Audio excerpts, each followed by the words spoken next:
Halifax Sports Talk for Thursday, December 18th. Welcome in, Andrew and Dayton with you. And, well, not really a jam-packed weekend, but lots to break down and lots to get to here. We're going to talk with Jeremy, of course, for a weekly update around the NLL. We're going to update you on a few things in Halifax, of course, with the Mooseheads and a PWHL game in town as well this week. So, Dayton, not the busiest of weekends coming up in Halifax, but still a lot to break down. Yeah, not too busy, but there was some action last night in Halifax, Montreal and Toronto coming to town, and then across the bay, the Halifax Mooseheads taking down the Sea Dogs in a thriller. It didn't look like that midway through the third, but then they came back, made it 4-3. So it was a great game last night. Excited to see what happens this weekend. So just with the way that lacrosse works, kind of reminds me of football here. We got bye weeks. We got bye weeks going on in lacrosse. But what a start for the Halifax Thunderbirds. And, of course, we're going to try not to look back too much and try and look forward, because I know a lot of you guys watching want to hear about the future and the game preview for the next weekend and not look back. But I think this episode gives us a really good chance so far, Dayton, to look back. And I know it's only been 2 games. We'll get a chance to look back and see what this team has really been all about so far. And the Thunderbirds have looked fantastic. So before we bring Jeremy on, we will let you guys know that we did have a post-game show on the Halifax Mooseheads game against St. John. We're doing all kinds of post-game shows. Dayton's been carrying the load with those. And you guys can also make sure you follow us on social media, whether it be Twitter, whether it be Instagram, whether it be on Facebook, to make sure you stay in touch with us. And we're always updating you on anything going on around the city. But let's bring in Jeremy. Let's bring him in. And, obviously we're going to try and talk about the games coming up. But Jeremy, sometimes we do have to look back. Good to see you, man. Happy Thursday. How about this team? 2-0 and looking pretty good. Looking very good. I mean, we talked last week about they're going up against the champs, the Buffalo Bandits, the 3-time champs, or as we like to put it, the thrice defending champs. We were all pretty hopeful that Halifax would have a good showing, and we thought that we'd have a pretty good idea of where they stacked up against everybody else in the league after that game. And yeah, I mean, believe it or not, and I mean, I guess we should believe it because the Thunderbirds are really clicking. A 9-8 overtime win against the champs. I mean, you got to love it. So yeah, we're not going to look too far back, I guess. We've got things coming up, not exactly right on the immediate horizon here this weekend for Halifax, but things are looking good. You got to imagine that going into, a pseudo bye week, as you mentioned, that the Thunderbirds, the team and the fans are feeling really good about this start to the season. Jeremy, the Thunderbirds are going up against a team that we know very well. Everybody knows very well. And the Rush took the Thunderbirds out last year in the semifinals. I'm glad that the first game is actually going to be at home, so I don't have to look at that highlighter green field again, or the turf again. But yeah, what can we expect from this matchup going in? Would you still call the Thunderbirds underdogs with the 2-0 record that they have? They're sitting top of the standings, but they're still going up against a team that, took you out last year in the semis. You still have to respect them a little bit. Absolutely, we got to respect them. The Rush has really had Halifax's number since they've been in the league. You mentioned the lime green floor, and I was going to say, I'm wearing green to celebrate Christmas that's coming up. I don't want anybody to think that I'm secretly a Rush fan, and maybe Dayton, you're the same, because I think you've got green on also. Yes, Halifax, you could look at it that way, that, this is a team that had their number last year and has in the past also. Took them out, 2 games up, 2 games down in the semifinal last year, and sort of broke the hearts of Halifax Thunderbirds fans in the playoffs. But now Halifax is looking really, really good, right? A win against Ottawa and an incredible defensive and goaltending performance in that one. And then a win against the champs. What more could you ask for to be riding high? So I would think the argument there is that Halifax is the top team. I mean, on paper, they're the only team that's 2-0. So you can't really call them an underdog, but sometimes that lacrosse math or any sport math really doesn't totally add up. I wouldn't be surprised if Halifax is looking ahead to this game and the one that's coming up a week after against Saskatchewan again, because it's the home and home that they're playing, as equal to the challenge that they just took on with the Bandits last week. Obviously, the first game of the year wasn't the most challenging one. You touched on it last week, though. They did have 3 empty net goals. So that can kind of pad your stats sometimes. Then you go ahead and take on Buffalo. That's a huge victory. Do you worry at all now that there's some type of a high to come off of after beating Buffalo in the fashion they did? And then it's not just one game against the big team that they don't like in Saskatchewan, but back-to-back games against the same team. Or maybe it's just a good thing because they stay focused and they stay dialed in. But how do you feel this schedule is treating them so far? It's a tough schedule to start things off, right? To have the champs in week 2 or in game 2, and then a couple of games against a team that, has given them some trouble over the years, and certainly very recently. I would think that Halifax is not ready to take their foot off the gas just yet because it is Saskatchewan. They might have just made a big statement against the league champs in Buffalo, but they've still got some payback that they want to pay to the Saskatchewan Rush because, like we mentioned before, they're the ones who knocked them out of the playoffs last year.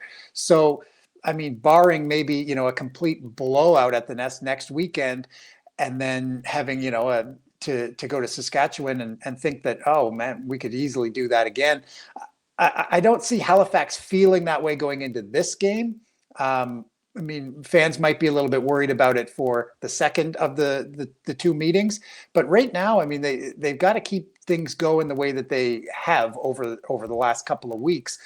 Otherwise, they risk losing that momentum. I mean, being the only team that's 2-0 in this league, it's still very early. There's a lot of teams that are 1-1, and if Halifax is to drop a game, they could go from being the sole survivor at the top to being tied in a list of 5 or 6 teams for the top of that league, right? And from there, it could go south pretty quickly.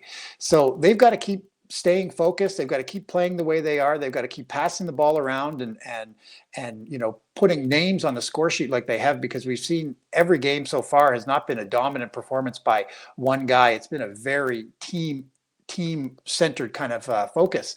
And that's kind of what we've seen out of Saskatchewan as well so far. In their 2 games, they're 1-1, only losing one to Ottawa that was, still pretty close. 11-8, I believe, was the final score there. So these are 2 teams that are almost like a mirror image, you could say, of each other. They pass the ball well around. They get the scoring going from a number of different people. They've even got 2 guys, they've each got a guy on defense named Hossack. So there's a lot of similarities between these 2 teams, and I would not expect Halifax to take them lightly by any stretch. Jeremy, the schedule coming up, obviously the Thunderbirds aren't in it, but we do have an all-Canadian matchup, Oshawa and Vancouver going at it tomorrow night. And then the team that Halifax is going up against twice, Saskatchewan, is going up against Georgia. They're 1-1 so far. Is there any matchup that you really have your eye on this week now that Halifax kind of is on an off week? Yeah, the Georgia and Saskatchewan, that is kind of interesting because, we do see Saskatchewan playing a game before Halifax will. So while we're looking at a 2-0 start for Halifax, 1-1 for Saskatchewan, that could very easily be, they could match them in wins by the time they meet a week later. I do like the idea that we do have a bye week, though. I like that there's a little bit of time before Halifax has to take to the floor again, and that it gets to be, at the nest, right? It's a home game. So there's a few things there that kind of seem to be going Halifax's way. But yeah, I would think that Halifax fans should want to keep a close eye on the team that has been that thorn in Halifax's side, having a game this weekend against Georgia and seeing where that goes. And, when we look at Georgia as well, they're another team that's batting 500, right? They're 1-1 as well. So this isn't a team that's come out to a slow start. This is another team that's right in the thick of things, taking on Saskatchewan, and it'll be interesting to see who emerges victorious from that as we head into that game with Halifax and Saskatchewan, like we talked about, next Saturday. And I know, Jeremy, obviously, again, we're excited, we're happy at the top of the standings. 2 wins, one of them being very impressive. I love the game preview you had and gave us last week going into the weekend. What can you say that really stood out to you the most? Like, I was kind of just going over the game recap again and looking at kind of the difficult spots they were in, being down going into the fourth, fighting some adversity. Possession might not have always been theirs for a while, and then they just found a way to dig deep and get it done. And a lot of guys that you looked for something for those guys to step up. Like you said, it wasn't just one guy, it was multiple. But even defensively, like, I felt like in the fourth quarter, they really locked it down. What stood out to you the most? And you got to love the fashion of a win against the defending champs ×3, right? Like, it wasn't just like a regular victory. It was a really exciting victory, an OT finisher. So what stood out to you the most? And just overall, like, looking at this team, obviously there were high expectations coming in with this team again, but the win over Oshawa now, the win over Buffalo, now you go into the break, then you have a back-to-back against the same team. What's standing out to you the most about this team that makes them stick out and kind of separate from the pack? That fourth quarter, especially like you mentioned, if that was at the Nest, they would have blown the roof right off. Yeah. Off I wish place, it was right? at home. Yeah, I wish it was at home. Wouldn't that have been, the fans would have been going crazy for an overtime win like that. I would say that there's one word that is really kind of sticking out to me after these two games, especially it being against the game, against the champions, and, having to kind of battle through some adversity, fight your way back, tie game, and then still end up on top. That word is confidence. For some reason, I mean, coming into, game two, you've just got one win. You're going into game two against the team that everybody knows is the best in the league and has been for years. And, being down by a couple of goals and just it not affecting the squad, right?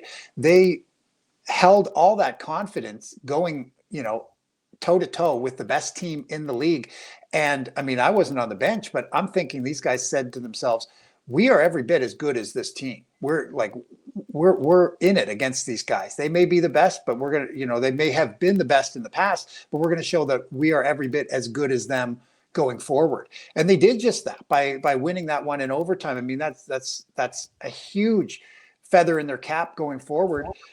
Even if, you start off 2-0 and you're the only team that's 2-0, I mean, that's great. But what that 2-0 doesn't tell is that that's up against a team that has beaten everybody, all comers for the last few seasons, and is known as the absolute, top of the league for years. So Halifax's confidence has to be at an all-time high. I mean, and it clearly already was riding high going into that game, in the middle of that game, in the fourth quarter, and then in overtime.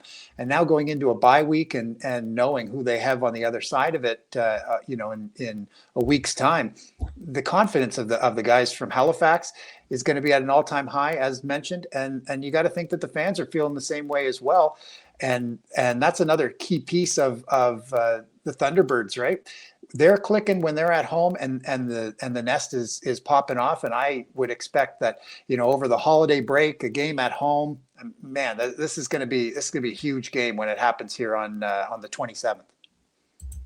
Well, Jeremy, usually before we let you go, we get a score prediction for you. Can't do that this week because it's a bye week, and we also won't see you till after the holidays. So just wanted to say Merry Christmas. Hope everything is good with everybody on your side of the family, and we'll see you for the game preview on for the week of the 27th. Yeah. Merry Christmas. Happy holidays to you guys. And since we won't talk before that, we'll take a little bit of time off for Christmas, and we'll see you after that. If I do have to do a score prediction, I'm going to go with, let's go 12-10 for the Thunderbirds at home. Let's go. You know what? The clutch gene. These guys have the clutch gene.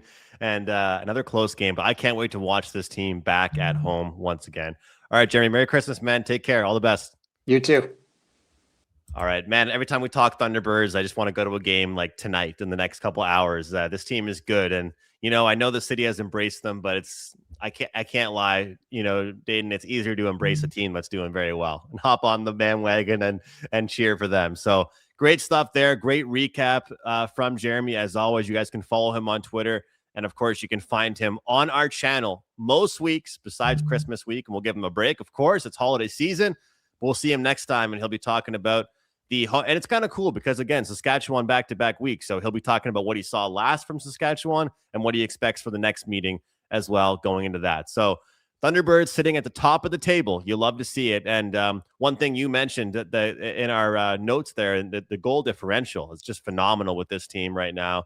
Great defense, great offense, and overall great goaltending as well. So that's the Thunderbirds discussion here. We did do the post-game show for the Mooseheads, and they're playing again here Thursday night. But this Mooseheads team, we've talked about it, very important for them to go into the short holiday break on a really good note. Next game for them after Thursday night will be on the 28th. But we did talk about Samuel Rousseau, a new player to the team, a big pickup. They were waiting for him to get approved. What was it? To be reinstated by Hockey Canada to play in the major junior. He was playing BCHL. Well, you broke some news to me before the show, Dayton. What's the news? No, well, Scott McIntosh of the Halifax Mooseheads actually reposted a photo, and it was the number 34 jersey. Reminds me of Alex Doucette. Mooseheads fans will know. But yeah, 34 Rousseau hanging in the stall. Guess he's going to suit up tonight, so it didn't take very long for him to get reinstated by the CHL. A couple games before one game before the break, he'll get to suit up and see what he's made out of here in the QMJHL. He was playing before, got back to the BCHL, but he's put up some points, so hope to see him put up some points with the Mooseheads. Yeah, you love to see it. I mean, every quote that I've seen from general manager Cam Russell has been very, very positive. The way they're speaking of him, can be a top 6 guy, can be a physical guy, will be a leader on the ice. You don't want to put too high of expectations on a player, but it sounds like this is the perfect type of player you pick up in the queue around the holiday season, going into the second half of the season. Perfect fit, perfect type of guy you want.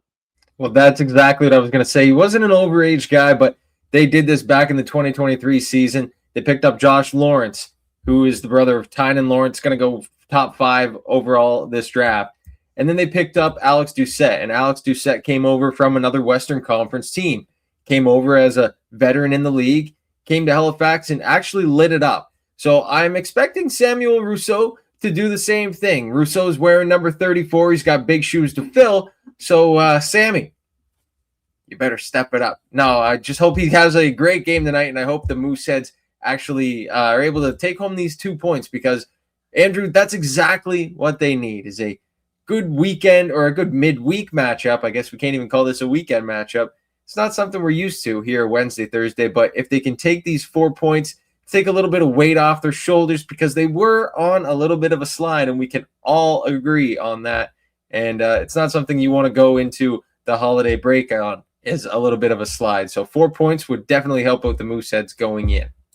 And maybe a spark of a new player that helps your team get up for the second half of a back-to-back. As I've been talking about it every single episode about how we finally are waiting to see a team in this league take both halves of the home and home. Well, we saw the Halifax Mooseheads barely hang on, but get it done in the first half of the back-to-back in St. John, and hopefully they can do it. Maybe Rousseau will bring that spark to the team and can help them get the clean sweep before the holiday break, before Christmas, and they can move on, get the win on the 28th, and go into the new year on a positive note. So very much so looking forward to that. We'll touch on a couple more things before we head out, but I'm going to ask you your thoughts on the goaltending situation. Brisson, I thought that although giving up a few in the third period yesterday, I'm going to give him the break because you know what? He still made some magnificent saves. Whenever this Moose team wins, a lot of it is due to their goaltenders helping them out in a big way. How do you feel right now about the splits between these goalies and even moving forward? How many times do you see Brisson playing, Circa playing? Do you think we end up seeing Brisson carry a load? Or I personally think for young goalies, you really do have to keep, or young teams, you got to keep the goalies fresh because they're getting a lot of shots on goal. 100%. I do want to say real quickly that Rousseau also has some big shoes to fill because the last Halifax goaltender with the name Rousseau was pretty darn good. But tonight, Brisson or Circa, it really could go either way. But for me, if I'm Coach McKenzie, I'm looking at Owen Brisson and saying, look, Bress, you had a great game last night. I want you to do exactly what you did last night in St. John tonight at home. Cirque, I know you're young but you can sit this one out. We need these 4 points. These are huge points going into the break, and he'll understand that. He's been in this. This is his second year, I guess, first and a half year. We'll count that last year as a half year for Circa in the league.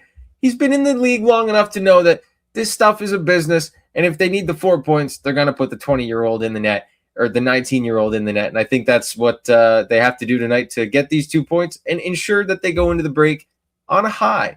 No shame on, no knock to Circa, but I just think that the better chances lay with the more experienced guy that's coming off an absolute heater last night. We all saw that first glove save he made in the first period. Oh my goodness. It's a really good point by you. You have to sometimes go towards your leadership, and especially in games like this, and especially for a Halifax Mooseheads team that's as young as they are, you got to be able to put faith in your big guys. So I'm right there with you on that. And I think one more key I'll throw out there for the second half of the back-to-back is stay out of the penalty box. You know, these teams already had a little bit of that after the whistle stuff on Wednesday night. Would not be shocked to see a lot more of that on Thursday night.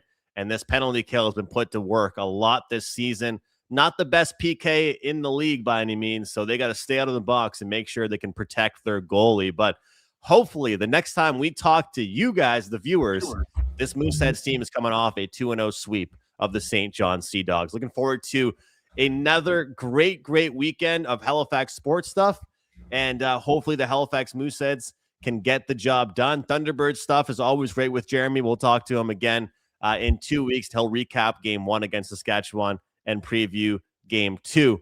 Before we get out of here, Dayton, we do want to mention just how great of a reception the Halifax fans gave the PWHL game, because as much as it's the first time it came here, they acted like they've been coming here for years, because everybody showed up, everybody cheered, everybody supported. It was really great to see. Can we talk about Blair Turnbull, Ali Monroe walking in with the Hockey Nova Scotia jerseys on?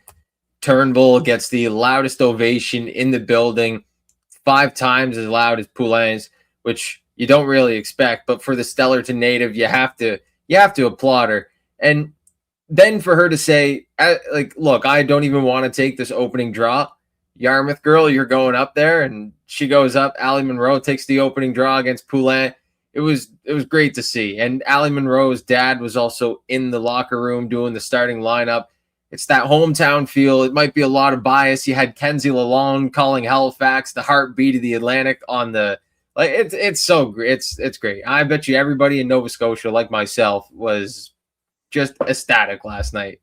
And they're back again, the PWHL back in the Maritimes mid-January, I believe. So I look forward to hopefully going to that one. Couldn't make it last night, but to look forward to checking that out. And a great game as well. But great atmosphere, sellout crowd on a Wednesday night, Scotiabank Centre in Halifax.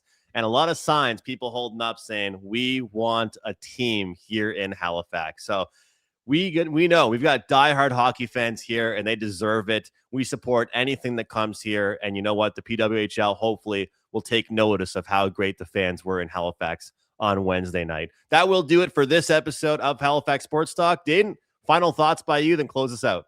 Yes, I did have one more thing to say. The only Quebec Maritimes junior hockey player on Canada's camp roster, Caleb Desnoyers, looks like he's made it. They made 3 cuts earlier today. Unfortunately, I've talked to Jackson Smith and Jake O'Brien before, 2 of the cuts, along with Merrick Van Acker. But Caleb Desnoyers looks like he has made the team unless they get Berkeley Catton back, which doesn't look very likely. So props to the one QMJHLer that has made Team Canada. Sticking around. All right, that will do it, guys. Make sure you leave a like, as always. Share the video to your friends, and we'll see you next time for more Mooseheads and Thunderbirds talk, as always, right here on Halifax Sports Talk.